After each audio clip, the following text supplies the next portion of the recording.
మాట మాట పోటీ పడుతూ big boss reality show season 7 second week nomination అదిరిపోతూ ఉంది. అయితే ఇప్పటికే ముందు రోజు నామినేషన్లో ప్రశాంత్ని ఏ విధంగా టార్గెట్ చేస్తూ కనిపించేశారో ఇప్పుడు అదే విధంగా హౌస్మెంట్స్లో మరొక గొడవల యుద్ధం చెలరేగిపోయింది. రతికాని గౌతమ్ నామినేట్ చేస్తే శుభశ్రీతో నేను సరదాగా మాట్లాడుతుంటే లవ్ ట్రాక్ అది ఇది అని నువ్వు ఎవరితోనో కలిసి మాట్లాడుతున్నావు, నాకు అది నచ్చలేదు అని గౌతమ్ అంటే ఎవరితో మాట్లాడుతున్నావు, వాళ్ళతో మాట్లాడుతున్నావు కాదు, నీకు క్లారిటీ లేనప్పుడు పిచ్చి పిచ్చి నామినేషన్స్ చేయకూడదు అంటూ రతిక కూడా అంతే ఘాటుగా గౌతమ్ పైన ఫైర్ అవుతూ ఉంటుంది.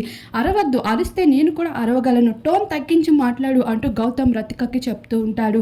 అలా వారిద్దరు నామినేషన్ ఎంతో ఫైరింగ్గా జరుగుతూ ఉంటుంది. శివాజీ సైతం మౌనికకి నామినేట్ చేసుకుంటూ వస్తారు. పెద్దగా రీజన్ ఏమీ లేదు, నన్ను నామినేట్ చేశావు కాబట్టి నేను నామినేట్ చేస్తున్నాను అంటూ శివాజీ ఫైరింగ్లో నామినేట్ చేస్తారు. ఇక బయటకి వచ్చి నామినేషన్ అయిపోయాక శివాజీ తల మధ్యన మరొకసారి గొడవ చెలరేగుతుంది. శివాజీ గారు, మీరు చేసిన నామినేషన్స్లో వాల్యూ లేదు, ఇలాంటి నామినేషన్స్ చేయొద్దండి అంటూ మౌనిక అనగా ఈ విషయం పైన శివాజీ అంతే ఫైర్ అవుతూ కనిపిస్తారు. ఇలా వేరిద్దరు గొడవపై మీకేమనిపిస్తుంది? ఈసారి నామినేషన్ ప్రక్రియపై మీకెవరు ఫేర్ నామినేషన్ అనిపిస్తుంది? తప్పకుండా కామెంట్ సెక్షన్లో కామెంట్ చేయండి.